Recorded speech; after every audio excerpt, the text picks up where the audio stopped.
For our mother to have a I'm Arlene Daniel. I'll be speaking on behalf of my husband because I'm the more talkative one between the two of us. I'm the younger sister of Sally and sister-in-law of Bill, who I fondly call Toto Bell. There are so many things that I wish to say about Bill or Toto Bell, but I will try to make it as short as I possibly can. So what do I remember most about my dear Toto Bell? First and foremost was his cheeky smile and his cute dimples. Whenever he flashed those cute dimples, I can't help but tell my sister Sally how simpatico her husband was. His smile was the type that would easily cheer up anyone. On second thought, I don't really think I will miss those smiles because Julian, their youngest boy, has got the exact same cheeky smile. And Jeremy, their firstborn, has got the dimples. So every time I look at them, I know I am assured that Bill's smile will always be with us. The next thing I remember about Bill is his kindness and generosity. Bill was such a good man with a real kind heart. His kindness extended to everybody who needed him for anything and everything at all. Not one to say no, he was forever doing favors and odd jobs for everybody. He was everyone's tito, Nino, Mike, Bay, handyman, driver, gardener, paver, removalist, etc. If he was physically capable of doing a job, then certainly he was the man to call. Being a generous person, he was the type of man who wouldn't hesitate to share his last dollar if someone else needed it more than he did. He was also very generous with his time. He didn't mind waking up early, or going home late, or working on weekends if needed. Bill was also a very hard-working man.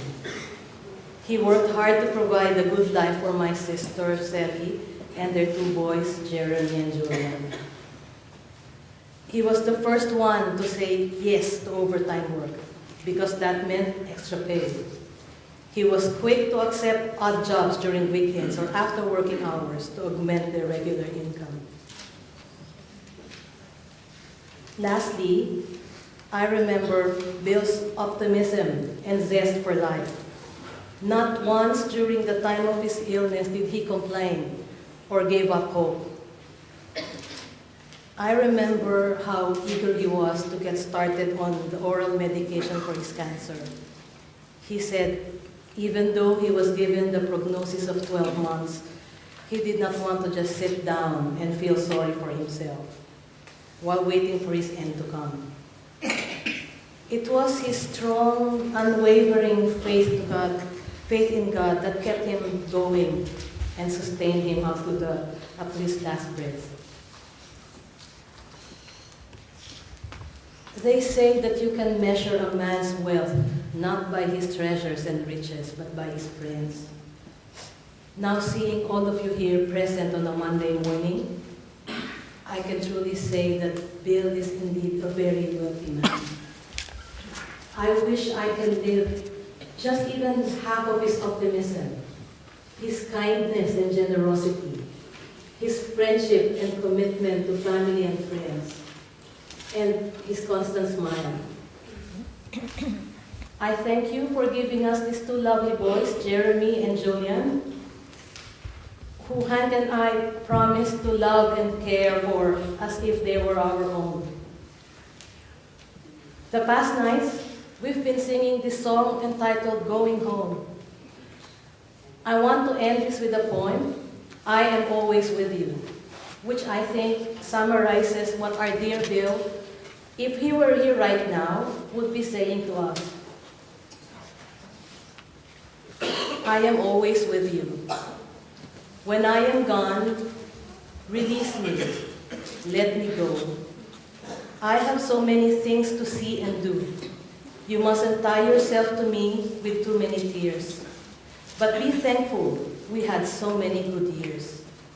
I gave you my love, and you can only guess how much you've given me in happiness. I thank you for the love that you have shown. But now, it is time I travel on alone.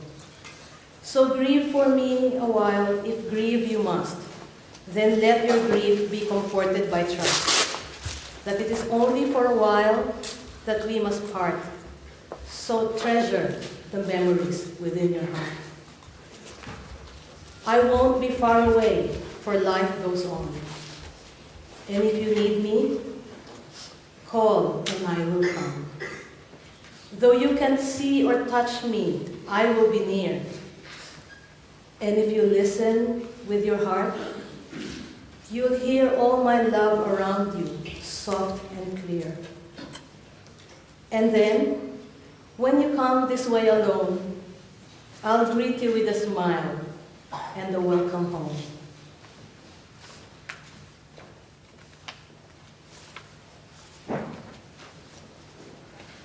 On behalf of the Labus family, our mom, our brothers and sisters in the Philippines and the US who couldn't make it here right now, we thank you, Tata Bell, for lighting up our lives with your presence and giving our dear sister Sally her happiest 20 years. And for us, the Vanderhelms, we will miss you a lot. And I will miss the way you always tease me and make fun of me during our dinner times together. We love you, Tata Bell, from the bottom of our hearts. You will forever be missed.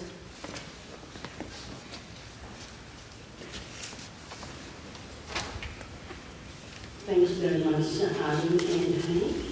And can I call again to Fidel and Ben? We have also their last. Thank you all for coming here this morning. We know the reason why we all here this morning, because somehow in our life, Bill has touched our lives. He touched yours, he touched our lives, and we have really good memories that will live forever. I came here this morning, of course, to mourn, but more so to celebrate Bill's life. We have heard a lot of stories about Bill last Friday, and my story will be no different than yours, except that I want to share with you the last moment of his life, that very night when he passed away.